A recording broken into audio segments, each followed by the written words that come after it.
A gynecologist reveals 7 crucial intimate wellness truths for women over 60. Let's speak candidly. For the majority of your life, you have likely been exposed to a message regarding self-pleasure, that it is something reserved for one's younger years, a private act that should have been relinquished by the time you arrived at 50. But what if I were to tell you that this notion is not merely antiquated? What if I suggested that masturbation, far from being an activity to outgrow, could be the very essence of preserving your vitality as you mature? My name is Dr. Lily Stones, and as a physician specializing in geriatric care for women, I have dedicated over 30 years to guiding women just like you in reclaiming their strength, health, and confidence. Throughout the years, I have witnessed firsthand the silent repercussions of decades spent avoiding or harboring shame about our own bodies. Many women suffer not from an inescapable ailment, but from what they were never taught. What they were unaware of is that the way you touch yourself, the frequency with which you do it, and the mindset you adopt can influence everything from your pelvic health to your hormonal equilibrium and your mental well-being. Yes, you understood that correct. Masturbation is not solely about pleasure. It is about sustaining function, fostering mental health, and cultivating a vital connection to your body. In this discussion, I am going to share 7 secrets concerning self-pleasure that every woman over 60 should have been aware of decades ago. These truths are not merely about feeling good in the present moment, but about ensuring that your body, mind, and spirit remain in harmony as you age. But first, I would like you to consider something. If a small component of your daily routine could unlock superior health, elevate your mood, and provide you with more energy, would you be interested in knowing what it is? Stay with me, because what I am about to disclose might just transform how you experience the next chapter of your life. Secret 1: mindless masturbation can lead to numbness and pain. Let's begin with the first truth. The manner in which you have been masturbating for years, perhaps even decades, might appear to be a harmless habit. But after the age of 60, what once felt natural could be quietly working in opposition to you. This is where most women make the most commonly overlooked mistake. It is subtle, it is silent, and over time it can have profound consequences. Let me clarify. I cannot count the number of older women I have seen in my office, their eyes lowered in quiet shame as they confess, "I don't feel very much anymore," or "I am unable to orgasm unless I use my vibrator on its most intense setting." One patient, in particular, expressed, "It is as if my body has forgotten how to feel." What they failed to realize was that this disconnection was not a consequence of age. It was a result of how they had been touching themselves all these years. Mindless masturbation, performed rapidly and mechanically, conditions the body for dysfunction. Every time you rush through the act, focused solely on the final objective and employing intense stimulation, you are conditioning your brain and body to depend on that exact routine. Over time, your innate sensitivity diminishes. You require more pressure, more intensity, more elaborate techniques just to experience what you once did. And that, unfortunately, makes it more challenging to respond to a partner's touch because their touch might feel too different, too slow, too real. The result is that you begin to evade intimacy, and the true damage takes root, both physically and emotionally. I have observed this happen countless times. Women spiral into frustration, shame, and even depression, believing their bodies are broken. But in many instances, their bodies are not broken. They have simply been overtrained in the wrong direction. The condition that arises from this is known as desensitization. Your body becomes less responsive to gentle touch, and in some cases, this can lead to anorgasmia, the inability to climax, or make intercourse painful because your body is not sufficiently aroused to produce natural lubrication. This is not uncommon. It is silently affecting millions of women who never understood they were unintentionally causing it. The worst part is that when you condition your body in this manner and do not correct it, it is not just your sex life that is impacted. You lose confidence, you lose connection, and emotionally you start to retreat. Over time, your relationship with your own body grows cold. You avoid touch, you avoid closeness, and for many women, that sense of isolation expands, leading to emotional distance, depression, and even the initial signs of cognitive decline. It is a silent, creeping process, and I do not want you to feel that it is too late to rectify it. The good news is that your body can relearn, your nervous system can heal, but it requires awareness, patience, and a new method of approaching self-pleasure, one that is slower, more conscious, and more connected, not just to sensation, but to emotion. Masturbation is not the enemy, but engaging in it without awareness is like operating a vehicle without steering. Eventually, you are bound to crash. By the time you recognize the damage, the repairs may take longer than you anticipate. Secret 2. Masturbation maintains vaginal health and fights atrophy. Now that we have explored how mindless masturbation can cause numbness and pain, it is time to shift our focus to something equally important, and something many women neglect as they age. The truth is, avoiding self-pleasure entirely can be just as detrimental. You might be surprised to hear this, but it is a critical truth that most women never realize until they are already experiencing the effects. I will never forget a woman I saw in my clinic a few years ago. Let's call her Alelana. She was 68, vibrant, and happily married, but intercourse had begun to feel excruciatingly painful for her. She described a sensation of tightness, burning, and dryness. She believed it was just an unavoidable aspect of getting older. Like so many women, she did not anticipate me asking, "When was the last time you experienced arousal or an orgasm on your own?" Her reply was, "Years ago." She had not considered self-pleasure since she and her husband were no longer having sex as frequently. She presumed her body would simply adapt. But here is what she did not comprehend. When you cease engaging with your body sexually, you stop providing it with the nourishment it requires. Let's discuss why this is so important. When you stop having orgasms or experiencing arousal, your vaginal tissues still need blood flow to remain healthy. That blood flow delivers oxygen and nutrients to the tissues, keeping them plump, elastic, and lubricated. When the blood flow diminishes, the tissues can start to thin, dry out, and lose their elasticity. This condition is known as vaginal atrophy, and it is what leads to painful sex, urinary tract infections, and incontinence. Arousal and orgasm are the body's innate mechanisms for directing blood to the pelvic region. Without this, your vaginal and clitoral tissues do not receive the nourishment they need. Think of it like tending to a garden. Without consistent care, the flowers will wither. But when you start paying attention again, when you begin to engage with your body, the results can be transformative. When Alelana understood this, she started to touch herself again, not from a sense of obligation, but because she recognized it as a form of self-care. Gradually, her symptoms improved. The pain subsided. Sex became pleasurable once more. And more importantly, something in her eyes brightened. She had reconnected with a part of herself she thought had been lost to time. This is not just about pleasure, it is about your pelvic health. When you neglect this area of your body, you risk more than just physical discomfort. You risk a diminished quality of life, chronic pain, medications you do not need, and a sense of isolation from your own body. Secret 3. Shame around self-touch damages your mental health.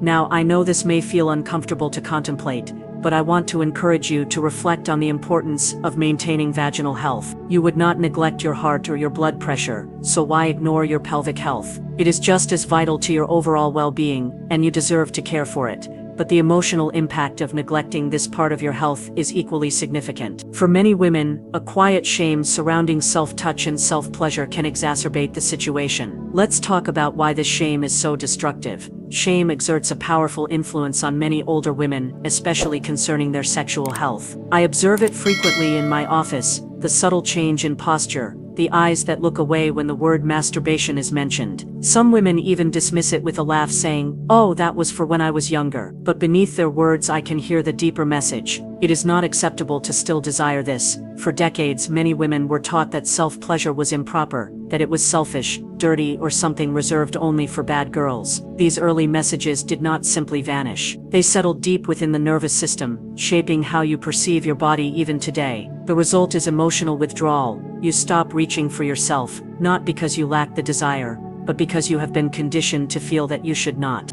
Over time, this disconnection becomes more than just emotional, it becomes physical. When you cease to engage with your sexual self, your body begins to interpret that as a form of emotional retreat. It is a vicious cycle, and it can have profound consequences for your mental and physical health. Regular, healthy sexual touch, including masturbation, supports your mental well-being in real, measurable ways. It regulates cortisol, the stress hormone, boosts dopamine, the pleasure chemical, and fosters oxytocin, the bonding hormone. It can help you sleep better, improve your mood, and even enhance cognitive function. But shame disrupts all of that. It tightens your muscles, elevates your stress hormones, and creates guilt loops in your mind that are difficult to break. I remember a patient named Carol, a 72-year-old widow who had been deeply depressed. She had not engaged in any sexual activity, either with a partner or alone, in over a decade. She told me, "I just thought that chapter was closed." But beneath her words was a quiet grief, not for the loss of sex, but for the loss of self. We worked together slowly, without any drastic changes, through simple exercises to reconnect her to her own body without guilt or expectation. Something began to shift. She started walking taller. She was sleeping better. She laughed again. Her blood pressure even decreased. Carol was not fixed. She was reconnected to herself. And that is the power of overcoming shame. It is about reclaiming your body, your vitality, and your self-worth. Secret 4. Your hormones are stimulated by sexual activity. Now, if shame can have such a devastating effect, what happens when hormonal decline adds fuel to the fire? That is exactly what we will talk about next. Now that we have discussed how shame can damage your mental health and the importance of overcoming it, let's delve into something that impacts every woman over 60, hormonal changes. It is something that often goes unnoticed until its effects are already being felt. But here is the truth that most women do not hear until it is too late. Your hormones do not just change because of age. They change when you stop engaging with your sexual self altogether. And when that balance starts to shift, it affects so much more than your sex drive. I have seen this happen countless times. Women who think that the hormonal changes they are experiencing are simply a part of getting older, but that is only part of the story. When you stop engaging in sexual activity, whether with a partner or on your own, your body begins to cease producing the hormones that keep you vibrant, energized, and emotionally balanced. I have had women in their 70s, vibrant and full of life in their younger years, come to me and say, "I am just slowing down, doctor. It is part of getting older." But after reviewing their health and their habits, I often discover that the real issue is not their age. It is their lack of engagement with their own bodies. Their hormonal systems have downshifted because they have stopped engaging in the natural rhythms that come with intimacy. Here is what most women do not realize. When you stop living as a woman who still wants to feel alive, your hormones stop producing the same robust cascade of neurochemicals. These are the feel-good chemicals, oxytocin, dopamine, endorphins, that fuel your mood, energy, and sense of well-being. Without them, stress hormones like cortisol can dominate, making you feel more anxious, fatigued, and emotionally flat. Let me share a story with you. Margaret, a 73-year-old retired teacher, came to see me feeling anxious and tired. She told me, "I just do not feel like myself anymore." But when I reviewed her medical records, everything seemed fine. No deficiencies, no major health issues. But then I asked her, "When was the last time you experienced arousal or orgasm?" She looked at me as if I were speaking a foreign language. "I do not see the point anymore," she said. That was a red flag. When we stop engaging with our sexual selves, we start to miss out on the very hormones that keep us connected to life. Margaret was not slowing down because of her age. She was slowing down because she had forgotten the power of her own sexual energy. After working with Margaret, we introduced simple practices to reconnect her with herself, without any pressure. Over time, her anxiety lifted. She started sleeping better. Her posture improved. She felt more alive. Her voice carried more warmth, and her eyes sparkled again. This is not just about sex. This is about reawakening your body's natural systems. When you re-engage with your sexual energy, your hormones respond, and the benefits ripple out through your entire life. The hormonal shifts you experience are not just a sign of aging. They are a result of how you have been living, or more importantly, how you have been neglecting your own needs. Your body still craves connection, vitality, and pleasure. When you deny it that, you are robbing yourself of the very things that keep you thriving. But here is the good news. Your body is resilient. Even after years of neglect, you can reclaim that balance. It is not about doing it all at once. It is about starting with small intentional steps to remind your body that it still matters, that it still needs this connection to feel whole. Secret 5. Pelvic function is a use it or lose it system. Now let's look at something even more critical, the role your pelvic function plays in your overall health. There is a quiet lie that many women start to believe after it sounds like this: if I am not having sex, I do not need to worry about my pelvic health anymore. But here is the reality. Your pelvic health is not just about sex. It is about blood flow, muscle tone, bladder control, and nerve health. It is about your overall well-being. I remember Helen, a sharp 69-year-old woman who had not had an orgasm in years, not because she could not, but because she thought there was no reason to. Her husband had passed, and she figured that part of her life was just over. What she did not realize was that her pelvic floor muscles were weakening, and the effects were not just physical, they were psychological too. When we neglect our pelvic health, we do not just lose sensitivity, we lose muscle tone, nerve sensitivity, and control over our bladder. These are not just minor inconveniences, they can severely affect your quality of life.